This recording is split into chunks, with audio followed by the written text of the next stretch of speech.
Hello and welcome to another movie review on HSG, of course, another back-to-back sequel and original review in a similar way to what I did with Species, this time with Dead Snow and Dead Snow 2. So, of course, if you're watching this months down the line, Dead Snow 2 will also be on the channel as well, so check those out and give me your thoughts. But for this particular movie, it's a Norwegian flick. In fact, both of them are. They are horror comedies, which I don't tend to review all that often, because, to be honest with you, I'm not a fan of most of them. There are very few which I've really enjoyed. These two I enjoyed. Tucker and Dale vs. Evil, I think, was good, although I've only seen it once and it was a long time ago. But most of them I'm not a huge fan of. In fact, a lot of comedies these days feel extremely forced to me, and I'm not a fan of that. However, if you can make a movie that works on its own, that then happens to have comedy in there, that is how you'll win me over as a viewer. Now, when I say horror comedy, don't go in expecting Uncle Buck with a knife, because it's not that kind of comedy. This is a horror first with comedy in there. And the comedy is dark, as you'd expect. So it is, as I said, a Norwegian flick. Both were directed by the same guy. I believe his name is Tommy Wirkola, who's a Norwegian, I believe a Finnish descent director. And the way these movies play out is very interestingly kind of like immediately back to back. And that's a cool way of filmmaking. I really like it when directors do that because it helps to just keep the energy up.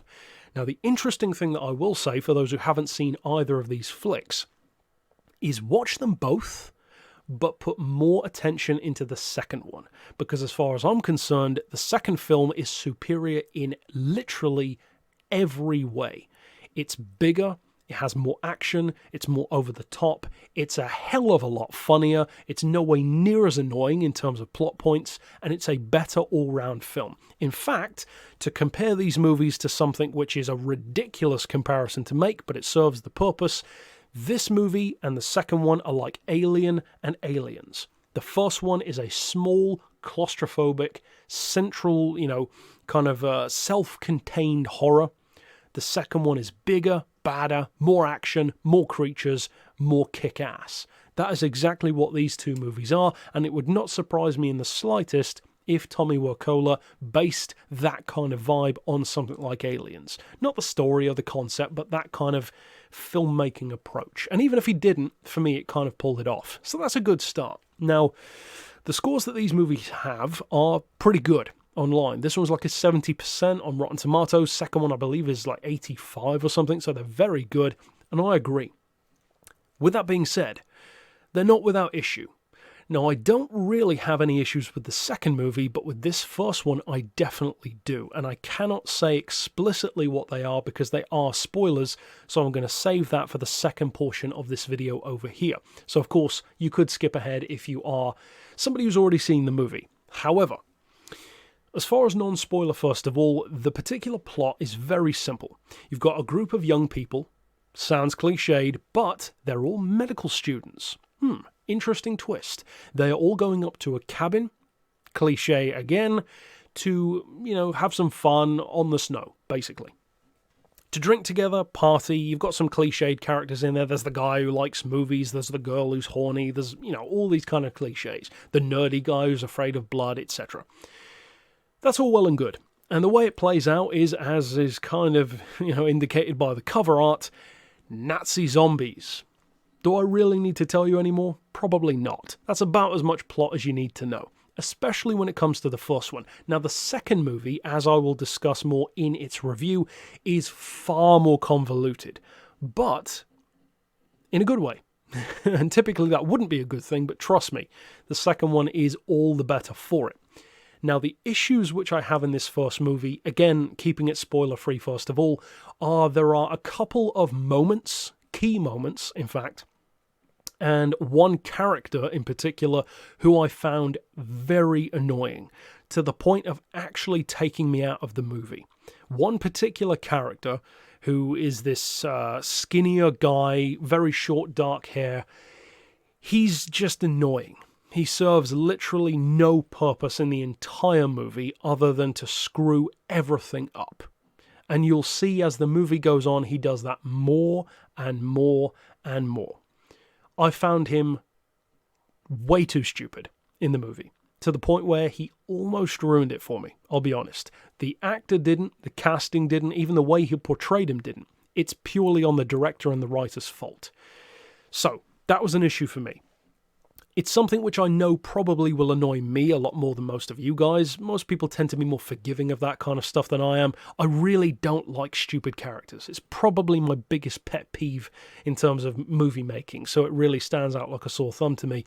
The other thing is there are a couple of scenes. There's one scene in particular which is crucial to the plot, which just felt like an excuse kind of thing. And again, I'll get more into that in the spoiler section, but my overall thoughts as far as wrapping up the non-spoiler half of the video is, yes, I would recommend watching it, but interestingly, I would actually recommend watching Dead Snow primarily to watch the second one after, ideally back to back, because the second one is crucial, or the first one I should say, is crucial to why the second one is even better.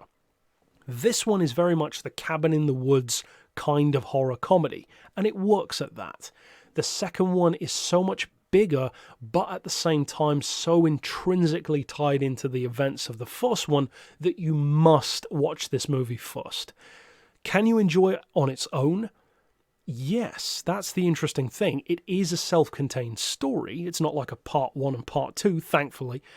But at the same time, the director and the writer clearly did intend for this to continue onward. That was great.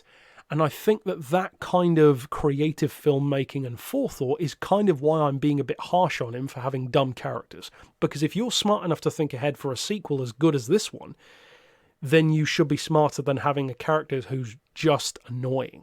Because it's not even funny. The character isn't funny at all. He's just an idiot, and he's the annoying kind of idiot.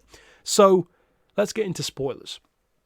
So I'm going to assume from here on out that you've seen the movie. So you've been warned, run away, watch the movie, watch them both, and then come back. But of course, I am referring to the character who burns down the whole thing by throwing the Molotov, misses the window completely, smashes into the wall, burns the whole cabin down. That guy, not just that scene, but literally everything he does in the entire movie is just dumb. Now, the interesting thing is, and if you haven't seen the second movie, this is a casting spoiler, if that is even a thing, he's in the second film, but he's not playing the same guy. I have mixed feelings on that when it comes to movies. Movies like The Raid have done that as well, and although I get it, if you have a good actor, especially if he's a friend of the director, they want to use you again, and in something like a comedy, you can get away with it more, which is why I'd forgive it in the second film. But I will say that the character who that actor is playing in the second movie makes this one look even worse, because he's so good in the second film. Now, to spoil a particular scene, of course, the scene that I was referring to was when he stabs, or not stabs, but when he hacks his own girlfriend in the neck with the axe. That is essential to the plot of the second movie, and it plays or ties into this one very essentially too. I did not like that scene at all. It felt lazy. There is no way a medical student, comedy or otherwise, would come up behind someone who is midway fighting Nazi zombies and tap them on the shoulder without saying anything first. I don't care if it's a comedy. Even in a dumb comedy, you can still ruin the flow and ruin the moment. And for me, that really did ruin the moment. It wasn't funny. It wasn't even like, oh, isn't that so dumb? It was like, that's dumb. Why did you do that? Like, talking to the filmmaker. That was stupid. So, yeah, I was not a fan of that scene in the slightest. And again, I know a ton of people are far more forgiving than I am in that way. It's just one of my pet peeves. We've all got to have them, I guess. But, yeah, those two things in particular. The rest of the movie I liked. I liked the action. It was badass. The music's great.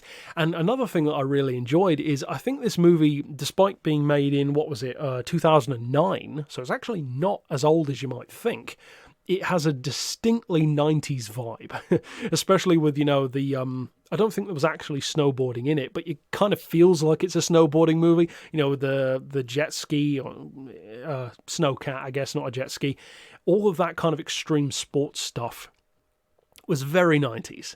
And it was cool. You know, the 90s doesn't get that much love when it comes to movie making, but I think they integrated that well. It had that kind of, punk rock 90s vibe with the extreme sports, and that was cool. I thought that tied in very well. That doesn't really have any place in the second movie, but for this one it worked. So overall, that's my thoughts on Dead Snow. Of course, stick around on the channel, as I said, for the sequel, which will be out in a couple of days. And of course, as always, tell me your thoughts down below. But until next time, I'll see you then. And for now, as always, thanks for watching.